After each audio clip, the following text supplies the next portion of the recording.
Hey, welcome back, loves. We're here for another episode of Practically Awake, and I'm going to do a trigger warning today. So, we're going to get into a little bit of a heavier topic around sexual trauma, healing from a sexual assault, sexual abuse, specifically around how to heal, how to move forward, how to re-empower yourself. We're going to go over a few different things today, and I hope you find it helpful. And even if you have not been on the other end of SA, I think that this is a really good episode just to listen to understand someone else's experience and what they could be going through, because unfortunately, this is a very common thing to happen to people, especially if you are a man that's had any kind of sexual trauma. It's less socially acceptable for you to talk about. So I want you to be here with me and we can talk about it today. And yeah, hopefully what I have to share is helpful. And I am going to be sharing mostly on my own experience, but also what I have seen from other people that have gone through sexual trauma, plus my own research. As someone who's had a lot of stuff happen to them and is also neurodivergent, I have had special interests around psychology and the way that the brain works and the way that trauma affects people, ever since I knew that was the key to my healing. Now, for a little background, I'm going to get into detail around some of my sexual assault, sexual abuse, trauma. Let's start from the beginning. I was sexually molested by my grandfather when I was, I don't know, as early as I can remember, until I was 8, and I told my parents. And this, when you have any kind of sexual abuse as a child, this really messes with the way that you view your body, intimacy. And I remember being pretty sexually active, very young. I think I was the first person, in my friend group in junior high that was doing sexual stuff with my boyfriends. I was getting in really unsafe sexual situations when I was very young, either with older boys. And I look back on the way that I operated through the world as a young person that had been sexually molested. It was almost this unconscious belief or way that I walked through the world that my body wasn't really mine, but it was also like my only value on getting love or connection with somebody. So this set me up for essentially really unhealthy intimate relationships, even all the way up and through my 20s. And I talked about this a little bit on the last episode, but there is this phenomenon that happens when you go through a trauma, is that you will kind of replay this trauma over and over, because really the sexual molestation part, while that was traumatic, the more traumatic thing that happened was the split of my family. Okay. And this is one thing that you learn too about trauma. It's not the thing that happens, it's everything else that happens afterwards and the narrative around it and the support that you get that will create a lasting trauma, okay? So if you go through something traumatic and you have community support and your family holds you through that, or you have a good friend group, and you can frame what happens and you get that immediate support, you are way less likely to have post-traumatic stress disorder or lasting effects from your trauma. So for me, it was kind of the worst thing that could happen was like I went through this traumatic scenario and the response to it was half of my family walking out of our life. So of course, that really deeply anchored that trauma for me as I couldn't trust myself. I was bad. I shouldn't have said anything. I should have handled it myself. It set me up with crazy abandonment issues, lots of attachment issues, connection issues with my partners. Basically, I couldn't have a healthy relationship. I had this subconscious programming that I was only worthy for sex. People could walk away at any minute. So it wasn't chill. It wasn't good. And there were, as I said, lots of recurring traumas that happened after that kind of reinforced the groove. And by my early 30s, I should say around like 31, this is where it was kind of like, okay, My relationships have just been repeating patterns of a mess. And that's when I realized I needed to start doing the work on myself. So that's one thing that can happen, is that you will get in these recurring relationships that prove to you that you are either only worthy for your body or your sexuality. This might be attracting partners that cheat on you all the time. And I do think it's different between men and women sometimes, because as women, we usually do have support, at least from other women in society. Cause like, it's like hashtag me too. Like, you know, you talk to another woman, we're all just kind of like, yep, like, you know, we went through some kind of sexual trauma, whether it was the creepy guy following us home when we were 12 or being catcalled on the side of the street, or that creepy uncle or whatever. It's unfortunate, but there's weirdly community in that. Whereas I think men, they don't even have that. They can't talk to other men about this. It's very much brushed under the rug. So men are silently struggling a lot more with sexual assault, sexual trauma than women are. And that's, unfortunately, they're just as likely just about to be sexually assaulted. It's just less talked about. And this could also be sexual trauma, not in the sense of like they were raped, but like they were forced to be sexual too young, because there's also this social conditioning of boys will be boys and like you gotta be a man, being forced to watch porn by one of their friends too early, or this can look like being forced into sexual situations too early because they're men, they're boys, they want it, right?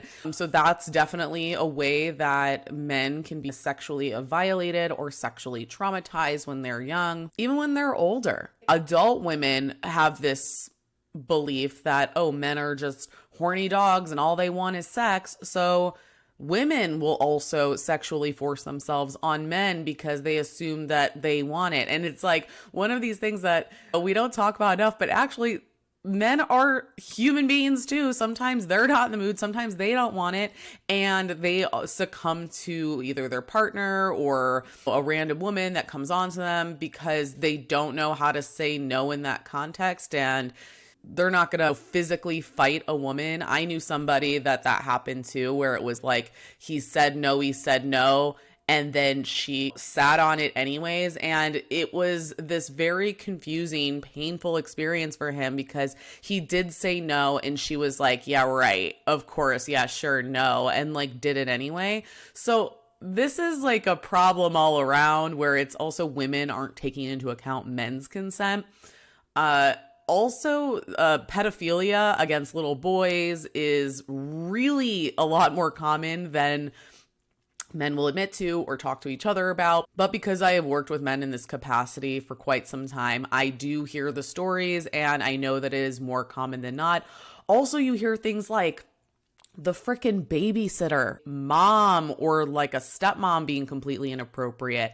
And it's the same kind of stuff that happens to women, where it's like, oh, you're developing quite nicely, right? Like we got those kind of creepy comments from men when we were younger. Men also get these kind of creepy comments too.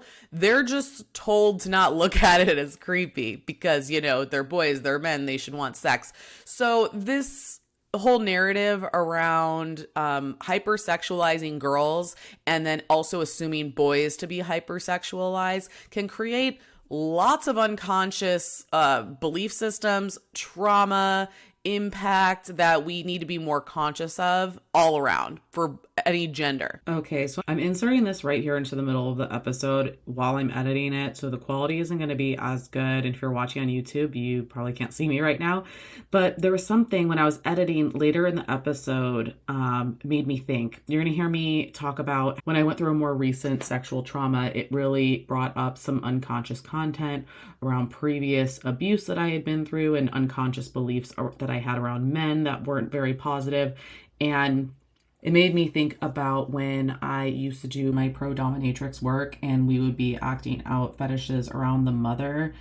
There was a very common fantasy or kink, and it stemmed from real life abuse or sexual trauma that men had dealt with. This was a common occurrence for boys to be shamed by their mothers or female caretakers or family members about being dirty, hypersexualizing the boys. It was almost like these women, they had gone through trauma, had some unresolved trauma around their experience with men, and then unfortunately took this out on younger boys. And sometimes this was outright sexual abuse.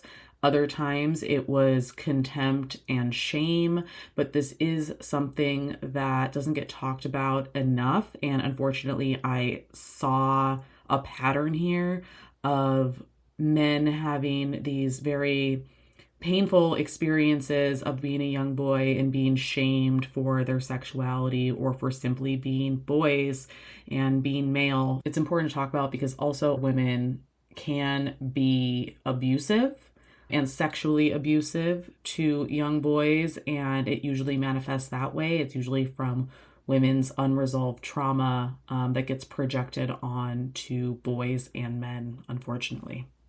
Back to the episode. Let's just talk about childhood sexual trauma in this way. I think the way that if you've had any of these events, traumatic, either the capital T trauma, there was abuse, or you've had some of these other just kind of creepy, unsettling, vaguely traumatic things happen to you. The important thing to do is acknowledge that it happened and understand the ways that it might have affected you. And I think for so many people, because it was so long ago, and when we're a child, we will just straight up repress things that are too difficult to feel at the time. Also, if this trauma had anything to do with like a caregiver or family member, as a kid, you're definitely pushing that down because you need to believe that your caregivers and your parents are safe people, that you will make excuses to push that down as much and for as long as possible.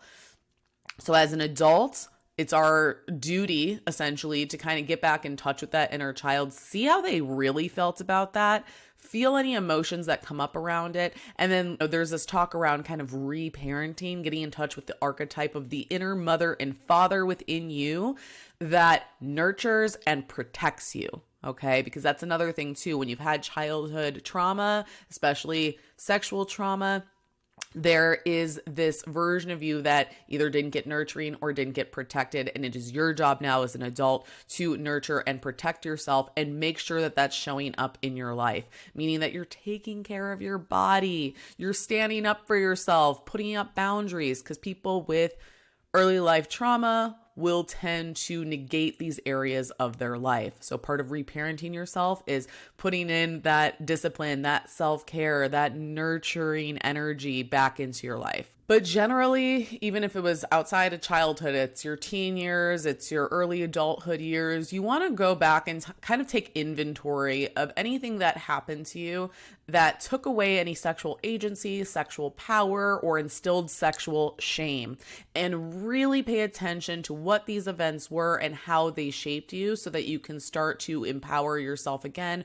when it comes down to your sexuality and your sexual energy. And this is especially true if you are outside of the gender binary, heterosexual, cisgender relationship narrative, if you're queer in any way, this is essential work to do. I mean, it's essential for everyone, but especially essential for you. And this is because there are multiple layers of like shame and rejection from society, from culture, from family, from religion, right?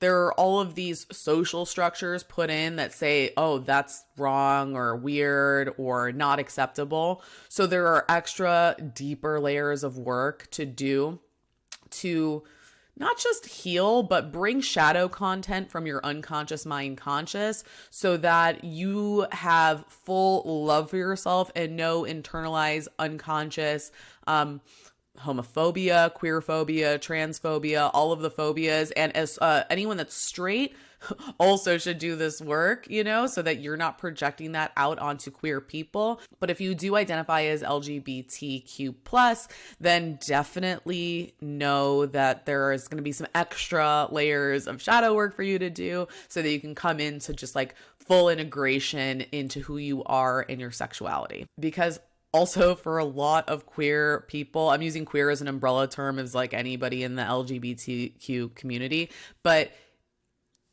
at some point, sex was probably traumatic for you because you were trying to fit into what society told you was the right thing to do, and it didn't feel right. So I know for many queer people, including myself, that we walked into situations thinking, well, I should like this because everybody else does. And it just didn't hit, or you actually felt violated afterwards. And that is also totally normal and something to evaluate. Definitely. Now, if you've had some kind of sexually traumatic event as an adult, let's talk about it because I just went through one. So my story was, there was this guy that I worked with. He gave off creeper vibes. I ignored them. I ignored all the red flags because at the time I really wanted to just kind of fit in at work, and this guy seemed like funny enough and nice enough, whatever. And we were out drinking at a work event. He was offering me some pills. I said no, and then bam, blackout. Okay. Completely blacked out, woke up in his hotel room naked, knew something happened. I asked him the next morning, what happened? Did you give me those pills? He said, no, you didn't take them, remember? And you could tell he was trying to poke around and see what I remembered from the night before. And I was like, and he's like, you don't remember what happened? And I was like, no. And then you could see that he was like kind of doing calculations in his head. And he goes, we were making out and I started to finger you. And then I don't know, you like freaked out and you put me in a chokehold and it was borderline not cool. You don't remember that?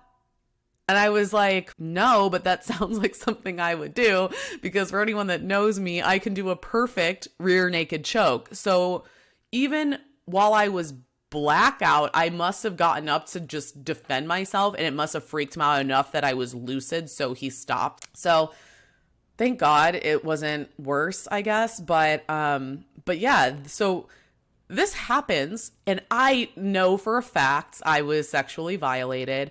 The next day, and this is what's so confusing, I was nice to the guy. He sent me a text like, hey, we want to meet up for after dinner tonight. And I was like, oh yeah, sure. I figured out a way to avoid him. Okay, I had to stop while editing and add this piece in here too. This was so hard to edit this part of the story because even though I feel like I've healed from this actually happened in the beginning of 2022, I still am like, oh my gosh, I don't know if I was clear enough on certain things, that I'm sure that he drugged me and like this is someone that I was like not attracted to. It's so crazy that even after healing from this, I still have this like shame, or that I need to reconfirm to whoever's listening, because there is this self-blame of, well, maybe I brought it on myself, which clearly I know is not true, but I just wanted to be honest and really share about how still to this day I am beating myself up a little bit, and I have to catch myself and be kind to myself and all of that. Healing from this stuff, it isn't easy, and it is a practice of having to remind yourself that you didn't deserve that, and that you didn't consent, and that that was an assault and it wasn't your fault. Sometimes this will go on for quite some time, perhaps years, but that's okay. I think I just wanted to share that because the lasting effects of sexual trauma really does ripple for quite some time. Back to the episode. After that night, almost indefinitely, so that I didn't have to work with him. I canceled projects I had with him. I was just like trying to get out of any interaction with this guy. I went home. I was like, oh, let me maybe perhaps look into filing a police report. It was in another state that we both didn't live. I was going back and forth on it. I was like, I don't know. I remember feeling kind of helpless about the situation. And then I was just like, didn't happen. I basically just went, it didn't happen. And I logged it back. It got repressed until probably a year later. And during this repression time, so much stuff happens. I gained weight. I was drinking a lot because, and this is about the re-traumatizing pattern that sometimes your unconscious mind, it's trying to make sense of a trauma. And I think I was like did I get that drunk that I like went into that room willingly, you know? And I had never in my life been so that drunk where I blacked out for this long period of time. So I was trying to recreate the blackout. I was like drinking a lot. There was a couple nights that I went out with fucking people I shouldn't have. Getting really drunk with like sketchy strangers and stuff. It was almost like I was putting myself back in this situation again just to see if I was capable of. I love how if you guys are watching on YouTube, the thumbs up little AI just happened. No, that's a thumbs down. That's a thumbs down. But yeah, now looking back, I can see what I was doing. I was replaying out this trauma in ways to, I don't know, prove something to myself that either that trauma was valid or invalid, or that I could get that drunk or not get that drunk. Luckily, nothing terrible happened. But the one thing that I will say was just the disconnection from my body. It was really tough that year. Like I said, I gained a bunch of weight. My skin was breaking out. My hair was falling out. And this is something that is really common when you have your body violated, is that there is almost a disconnection that will happen because you feel safer not in your body, and your body's going through some reactions. And when I truly started to heal what had happened, I'm going to go through the steps of what it took. And I'm not going to lie, it took quite some time. That was another thing. I went fully celibate. I was like, I'm not going to have sex until I get married. Like I went, and granted, there was other stuff that was going on. I was in my spiritual journey, and sometimes celibacy is a part of just kind of reclaiming your energy, your power, what you want. So there was part of it was that, or at least that's what I was saying. But really, I was healing, because I think for someone that had already had previous trauma, it just reaffirms some really nasty beliefs that like men are only interested in sex, not love. They're not capable of anything but being predatory. Like this opened up a whole can of worms on like unconscious beliefs that I had that were deeply buried around men. And in a weird way, I'm going to say I'm glad that this situation happened, but this situation, it happening, it did bring up a lot of content that I didn't realize was still in my unconscious mind around men. And I really did heal a lot in my relationship to men and what I think about them and what I believe about them and my empathy towards them, because I'm telling you, that whole situation really did a number on how I viewed men, unfortunately. So I'll tell you what my process was, but also I think it's important to say that everyone's process might be different.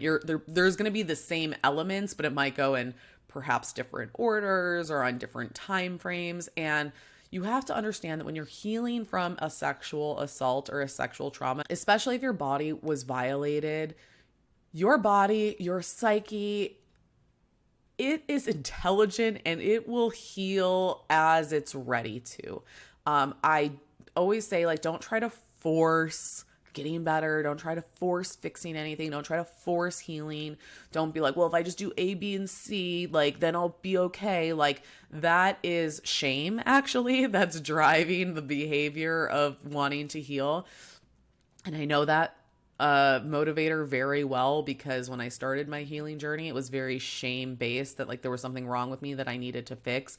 And I'm just going to say, first and foremost, if you're healing or you are recovering from a sexual trauma, is that self-compassion piece is very important, and understanding and trusting in the timing of your own process, and that your body and your psyche knows the exact process for you, and let it unfold as it needs to. So for me personally, I had a lot of overwhelm about what had happened to me that I had to repress it. And that's that was my process. Okay. I immediately repressed it. And I think this is true for a lot of people. Sometimes you can't really process all the emotions right away. I do remember processing some emotions right away, but it did feel really big. It felt way too big. And after it got repressed, I thought, oh, well, I thought, I felt emotions about it. So therefore I'm fine. But there was a lot more beneath the surface. And it came out a year later when I had to like admit what happened. Otherwise I would have to go on a trip with this guy that I really didn't want to go on. So it like blew up my life again, the theme here. But this time though, it was a more empowered situation where I was able to essentially be the nurturer and protector of myself. And I think that is part of the process too, is that stepping in to tell the truth, set a boundary. You kind of need opportunities to do this to reaffirm to yourself that you are safe. Like I said, the disconnection with the body, I feel like I really started to heal from that when I did a lot of work on nervous system regulation. So there was a period of time there where I just focused on my body. I was doing yoga all the time. I was doing cryotherapy. I was doing sauna. I was tapping, EFT tapping. I was doing all red light therapy, you name it. And that was mostly unconscious. I just thought, oh, I just know this is good for my body. But there was a certain point in my recovery journey that I couldn't not do these things constantly. And it was about a 3-month process. Well, I should say there was actually a couple stints that I did this. But anyways, listen to what your intuition, your body is telling you about what your body needs. And that natural intelligence will come up on what your body needs. There was a period of time that I just really needed to focus on my body and get myself back in my body. And so that is usually part of the process, is that reconnection with your body. Also, the reclaiming of your sexual energy. So this could be, again, active celibacy, maybe you stop dating, and this is like totally fine and really good for you. I would say if there's any advice I give, don't force anything. Don't because you think you should or that you should be over it. So that means having sex with a new partner too early, or maybe while you were assaulted that you also had a partner. Make sure you keep an open line of communication with them, but listen to what your body needs. And if you don't want to have sex and you don't want intimacy with another person, totally listen to that and don't think, oh, well, I'm just going to push through it and it'll be fine. What your body needs is trust again. It needs you to listen to it. If your body is saying no, then respect it. Another thing that's going to happen when you're ready and when it does happen, let it out. Okay. It's grief. It's rage. It's the emotions that are associated with getting fucking violated. Someone took something from you. Okay. That is a loss. Not saying that you can't get it back or that it can't be fixed or that you're mortally wounded or broken or anything like that. But something was taken from you. And it is important to be able to mourn that. And also get fucking angry about it. This is also part of the healing process because it is reestablishing these boundaries, of what is not okay for you. There's a range of emotions that can come up, and this can look like sadness, depression, anxiety, rage, grief. There's so much that will come up, and let it come up as it comes up and then just feel it. The worst thing you can do when you start to feel an emotion rise in your body is to smash it down, actively smash it down or intellectualize it or repress it or distract yourself. Again, you're going to hear it's kind of just go with the flow of your psyche and your body. As stuff comes up that wants to be expressed, let that happen. But also, if you're not feeling it, it's also okay to distract, disassociate, whatever you got to do to get through it. But I will say the sooner you kind of acknowledge what happened, admit what happened, let the emotions flow, get back in touch with your body, the easier time you're going to have on getting to the other side of this. And a big piece of it is almost self-forgiveness and releasing shame. Because I think Unfortunately, when we get violated, there's a little narrative that sometimes happens. It's like, well, that was kind of my fault, or I should have done something about that, or I should have known, I should have had some inkling, I should have fought back, I should have done this, and this is so ridiculously common. But you have to listen to how you feel. And again, this kind of comes back to the reparenting. What would you tell a child that happened to? Would you tell them it was their fault? Would you say, oh, well, you just would have picked up on the red flags? No.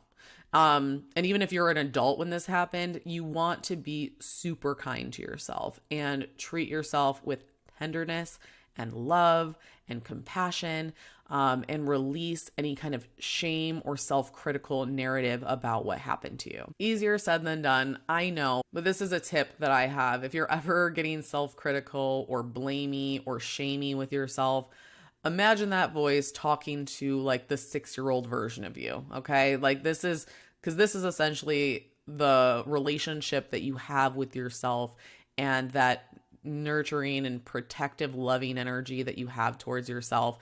That's what you need to cultivate. Oh, and I don't know why I didn't lead with this. Remember when I said earlier that it's less about the actual trauma event itself, but more around like everything else around it?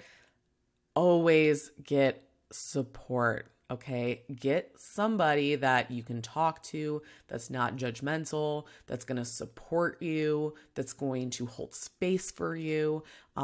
Generally, a therapist is a good one for this, but it can also be like friends, family, community.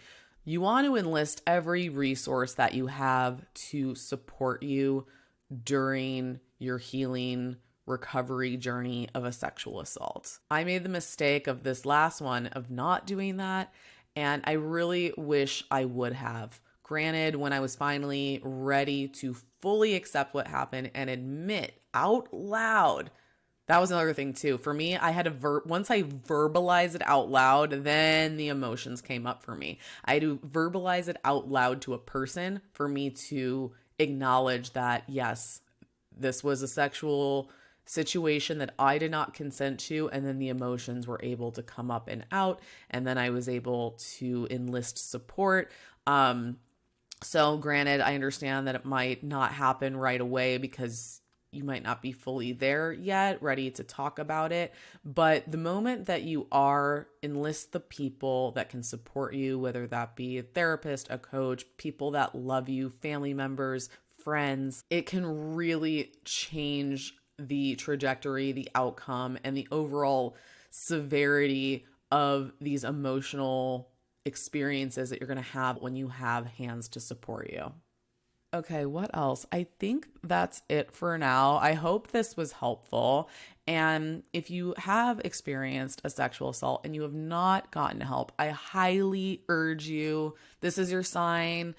If you haven't been in therapy, go hire a therapist. If you have been in therapy and you want to work with me, I'd work you with some of your unconscious content or belief systems that might have changed after the assault. I can help you with that. But again, coaching is not a replacement for therapy, but it's a great supplement to therapy, or after you've kind of done the root work in therapy and you want to move forward in your relationships and your sex life and you're ready to do some like deeper inner work. That's where coaching can really help. Also, for those who are interested, I am hosting a live course on August 13th. It's all going to be around sexual shadow, how the unconscious plays into your sexuality. I'm super excited about it, honestly. Like, this is my special interest nerd topic, so I really hope you can join. And if you can't attend live, there is a replay available. Other than that, thanks guys. Thanks for joining, and we'll see you next time.